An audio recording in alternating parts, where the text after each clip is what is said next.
যে দুটো জিনিস আজকে যে আমরা যে আমাদের আপিলের তো দুটো বিষয় আপনারা দেখেছেন। একটা হলো জামাত ইসলামীর নিবন্ধন।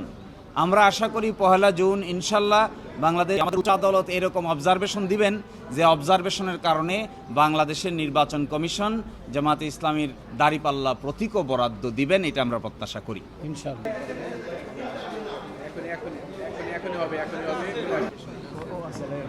এক্সিলেন্স আর এক ইঞ্চি পিছান বাতিল করেন যে জামাতের রেজিস্ট্রেশন বাতিল করার মাধ্যমে এবং কেয়ারটেকার গভর্নমেন্ট সিস্টেম বাতিল করার মাধ্যমে বিচার বিভাগকে রাজনীতিকীকরণ করা হয়েছে।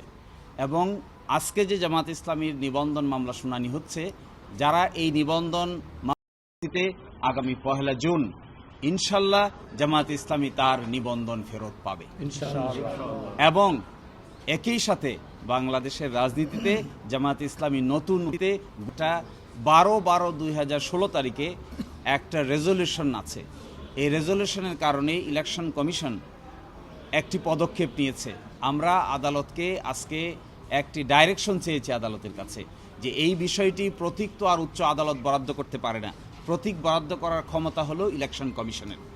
মাননীয় আদালত যেন এই মর্মে একটি অবজারভেশন দেন যে এই ব্যাপারটি যেন ইলেকশন কমিশন উপযুক্ত সময়ে উপযুক্ত সিদ্ধান্ত নেন, এই মর্মে আমরা ডাইরেকশন চেয়েছি।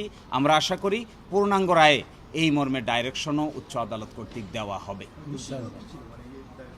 সুপ্রিম কোর্টে দাঁড়িপাল্লা প্রতীক আসছে 1972 সাল থেকে। একই সাথে দাঁড়িপাল্লা যে প্রতীকটি ব্যবহার করা হয়েছে, বাংলাদেশে যত যে কয় সময় সংসদীয় ইলেকশন হয়েছে সব শুধু রাজনৈতিক দল দেখে না, সাথে সাথে রাজনৈতিক সিম্বলটাও দেখে, প্রতীকটাও দেখে। সেই জন্য আমরা বলছি যে শুধুমাত্র রেজিস্ট্রেশনেই যথেষ্ট নয়, তার সঙ্গে ইলেকশন কমিশন যেন আমাদেরকে দাঁড়িপাল্লা প্রতীকটি বরাদ্দ করে এই মর্মে উচ্চ আদালত থেকে আমরা অবজারভেশন চাই। লিখিত আকারে আমরা এই অবজারভেশন চেয়েছি। আদালত আমাদের সাথে আপাত অর্থে কোর্টের গেস্টার অনুযায়ী মনে হয়েছে এই অবজারভেশনও পাবো ইনশাল্লাহ। আমরা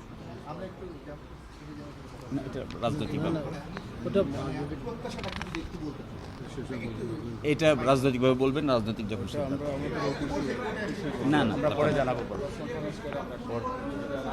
হ্যাঁ